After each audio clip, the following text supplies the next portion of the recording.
ایک بار کی بات ہے، ایک گاؤں میں ایک بڑھیا رہتی تھی۔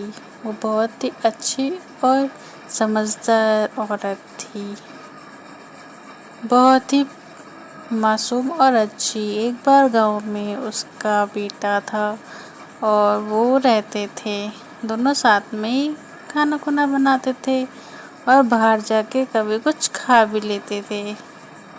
اور ایک دن ان کی جو بہو تھی وہ اپنے بچوں کو کہانی سناتی ہے، اور اس بڑھیا کو بھگوان پہ بہت وشواس تھا۔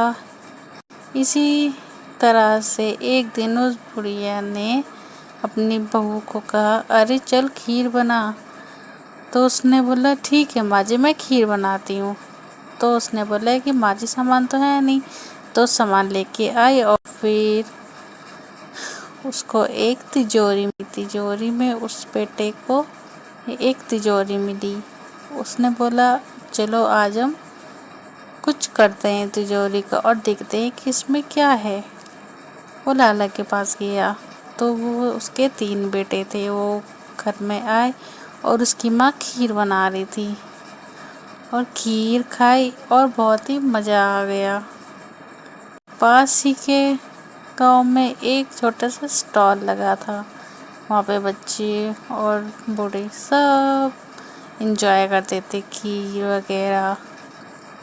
اور بڑھیا شیطان سی تھی پر اچھی تھی دل کی، بہت ہی مزیدار ہوتا تھا ان کا روز کا کھانا پینا، اور پر وہ اپنی بہو پہ اتیاچار بھی کرتی تھی، اسی لیے اس کی بہو اس کو اچھا نہیں مانتی تھی۔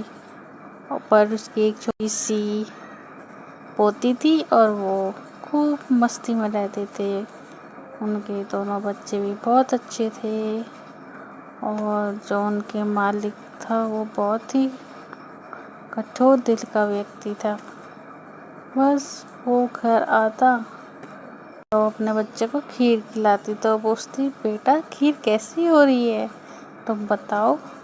وہ بولتی، ماں بہت اچھی کھیر ہو رہی ہے۔ اس کی پوتی بھی بولتی تھی، ماں بہت اچھی کھیر ہو رہی ہے، دادی نے بہت اچھی کھیر بنائی ہے۔ پھر ایک دن ان کے پڑوس میں 2 بچے اور ان کی ایک ماں تھی، غریب ہو گئے، ان کا زمین وغیرہ سب بک گیا، اس کے پتی کو اس کی زمین وغیرہ بیچنی پڑی۔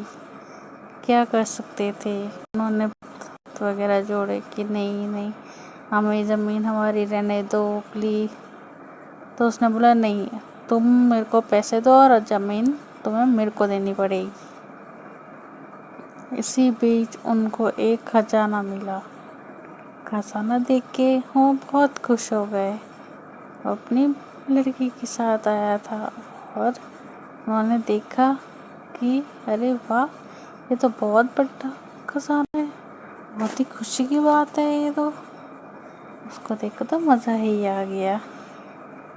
اور ایک لڑکا تھا، اس نے دیکھا، ارے یہ تو ہیرا سا کچھ چمک رہا ہے۔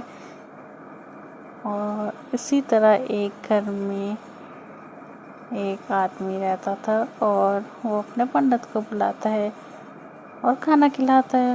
ایک مالک تھا، وہ بہت ہی گھمنڈی اور گندا تھا۔ اسی بیچ ان دونوں نے صلاح کری اور اس نے بولا، نہیں مجھے تمہارا کھیت چاہیے۔ بیچاری، اور اسی کو سن کے اس کا پاپا بہت ہی بے ہوش ہو گیا اور اپنے بیٹی کا دھیان رکھنے لگا۔ اور جو پڑوسی تھے وہ بھی بچے بیچارے بھوکے پیاسے رہتے تھے، اور جو بڑھیا تھی وہ تو ایسی ہی تھی، اسے بس کھیر بنانا آتا تھا اور کچھ نہیں۔ اور اس کی بیوی نے بولا، میں جا رہی ہوں۔ جو پڑوسی کی بیوی تھی، میں بہت دکھی ہو گئی ہوں۔ کیا کرتے، وہ بہت ہی دکھی اور پریشان تھی۔ ایک دن وہ بڑھیا بہت غریب ہو گئی اور سیٹھ سے پیسے مانگنے لگی۔ اس نے بولا، سیٹھ جی کچھ پیسے ہوں گے؟ تو تبھی 3 لوگ پنڈت جی کے پیچھے جانے لگے، پیچھے جا کے 2 باتیں کرنے لگے، اور وہ اپنی ماں کو دیکھتا ہے تو وہ خوش ہوتا ہے۔ اس کی دادی بہت ہی چٹکلی اور بڑھیا تھی۔ اس کی ساس بولتی ہے، ارے یہ بہو، یہ نیکلس یہ میرے کو دے دے، یہ بہت ہی اچھا لگ رہا ہے۔ جو ان کے پڑوس میں رہتی تھی، پر وہ کو نہیں دینا اچھا لگتا تھا۔ پر ایک بار کی بات ہے، وہ بہت ہی سمجھدار اور اچھی بن گئی تھی، اور وہ گھر جاتی ہے، گھر جا کے دیکھتی ہے ارے یہاں تو بھیڑ لگی ہے، ایک چھوٹی سی بچی رہتی ہے جو اس کی پوتی تھی، وہ بڑی ہو گئی ہے، اس نے سارا اپنے زمین جائیداد اس کے پاپا نے سب بیچ دیا تھا، تو کیا کر سکتے ہیں۔ اسی طرح سے وہ لوگ غریب ہو گئے اور بیچ